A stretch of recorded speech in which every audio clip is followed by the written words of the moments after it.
Unlike our next guest joining us right now, analyst for your Sacramento Kings.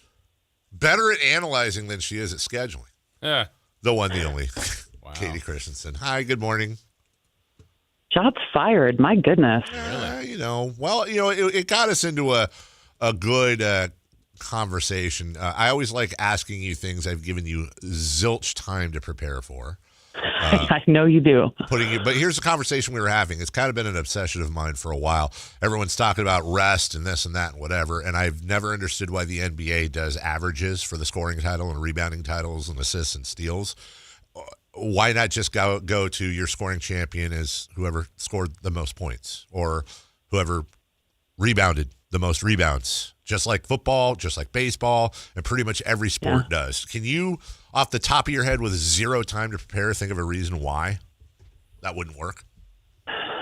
Why it wouldn't work? Yeah, what's wrong with that idea is my point. Why isn't the NBA doing it? Well, sadly, there's nothing wrong with the idea, which pains me to say because it's coming from you. Thank you. Appreciate it. Yeah, it's actually a good question. I've never actually thought of it that way, but it's true. I mean, it's interesting with like football, right? NFL, you're not playing 82 games. You know what I'm saying? Right. Like it's a little bit different. And so, when you think of a guy that, plays 75 games and one that plays 55 or 65, but yet, they average more points per game.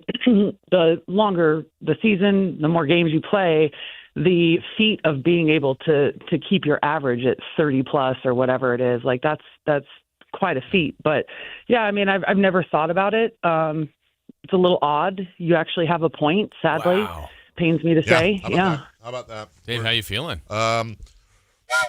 Yeah, he's feeling good, Kate. I'm blowing my smart whistle. How about that? Here's another conversation we've had today, Katie. Again, I mean, nobody seems to have the answer, so I'm just going to throw this at you, too. As a former player, just your perspective on this, too. Like, the Jazz and other teams have been accused of tanking. The league's had this before. The Kings are having a lot of guys out tonight. There's injuries there. The league is concerned about it. I don't know what the fix is. Dave doesn't. I'm sure you don't, but just how concerning is it that, for the league in general, that they're not always going to get seemingly the best product out there on a night-to-night basis? Well, you're right. I've had no time to think about this. I will say this. You're concerned about tanking. I think at the end of the day that fan bases, what they want is they want for their team to be good, play at a high level, and have a shot to compete, on the overall scale in the NBA. And sadly, you want to talk about tanking and all of that, but if you're going to talk about tanking, then you should probably talk about market size and how there are some teams in this league that never have to worry about quote unquote tanking or how to manage that because they are such a draw for free agents that they have an advantage that the majority of the other teams in the league do not have. And so when your only real possibility of longevity and building a championship contender comes from the draft and development, it's a little bit different than a Boston, than a Lakers. So to me, it's like, okay, you can talk about tanking, but it can't just be about that. Let's talk about free agency and market size and all of that. I think that factors into it in a way. So it's like, so you want to penalize teams that are trying to get better, but they don't have the same opportunities to get better and to build a contender as some of these other teams in the league.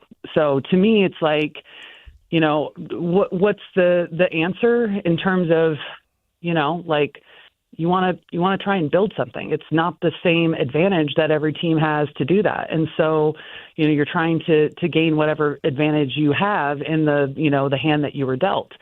So I get it. Like you talk about Utah and there's, the article out in The Athletic talking about tanking in a new way, right? And that they're starting their guys and they're playing, the first three quarters and then they're not playing in the fourth quarter.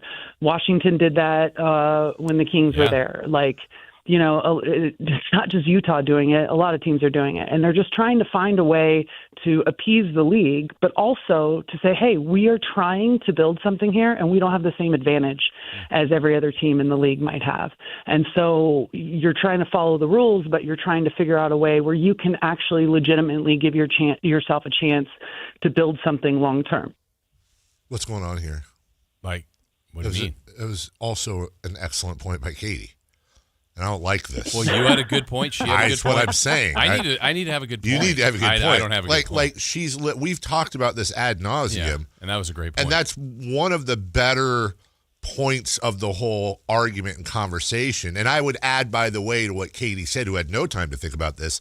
I think we've talked about this before, the disparity between Florida and Texas teams with no state tax versus California, and the very simple solution of adjusting the cap to allow for state tax differentiation, which, let's be honest, for a Miami, a Dallas, a Houston, a San Antonio, and Orlando, those are millions of dollars over the life of a contract, which gives an unfair financial advantage to those teams. Yep.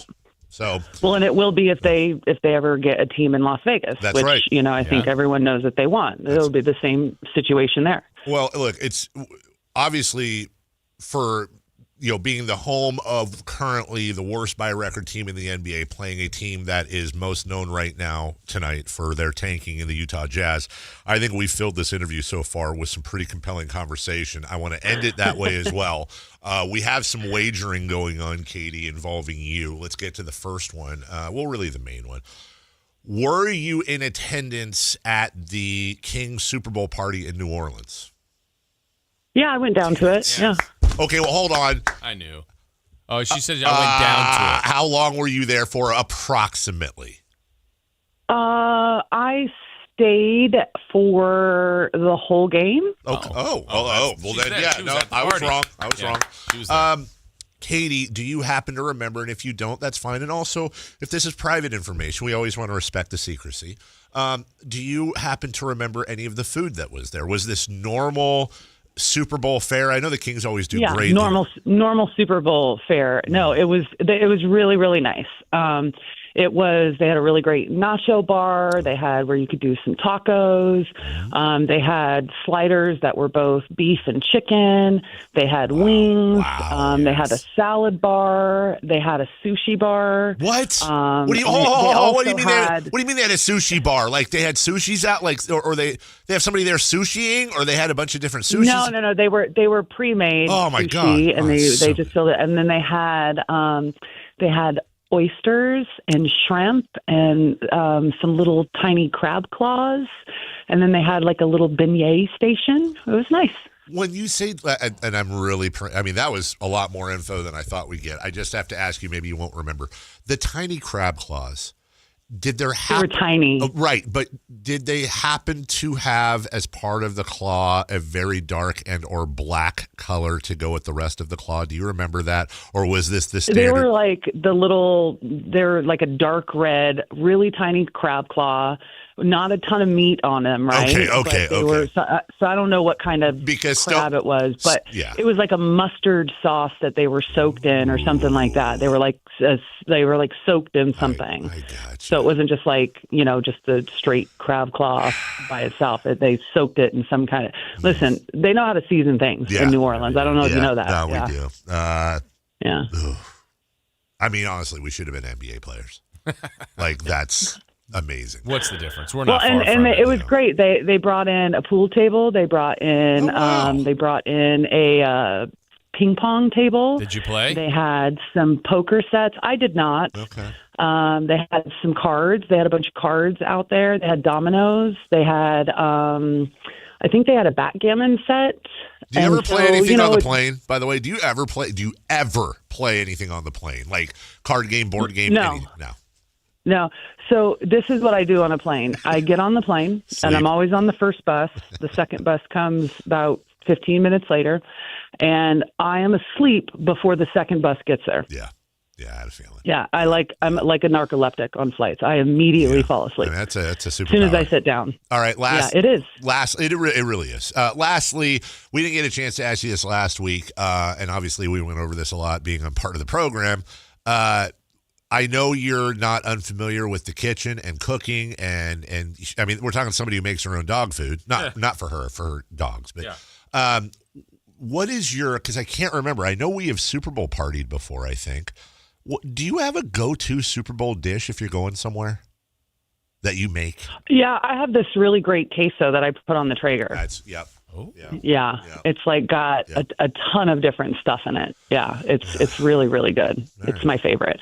I'm a cheese person, so it's cheese in lots of different forms, whether it's like a charcuterie board or whatever. No, Kayte I'm always going to bring something cheese related. Kayte introduced me to one of my best friends many years ago, burrata cheese. That's the one that's the one that has all the goo coming out of it, right? That I always ask. It's like a mozzarella bar or ball, but in the middle it's gooey. It's not hard. And then what's the one? I can't ever remember the name of it. It's the one that you get. It's not a Cannonzola. Yeah, she knows. Yeah, I can't ever.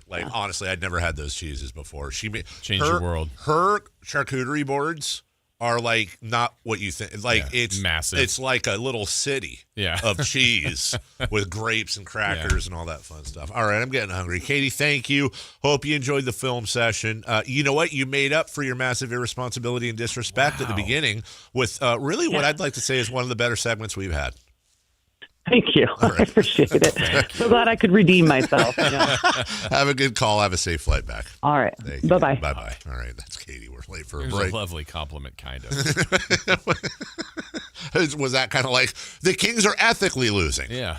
They're just bad. When we come back, What's on Deck? Brought to you by Truck Stacking and Railing, and Crosstalk with Matt and Kayla. I'll coming up right after that. Download the Sactown Sports app. Sacramento Sports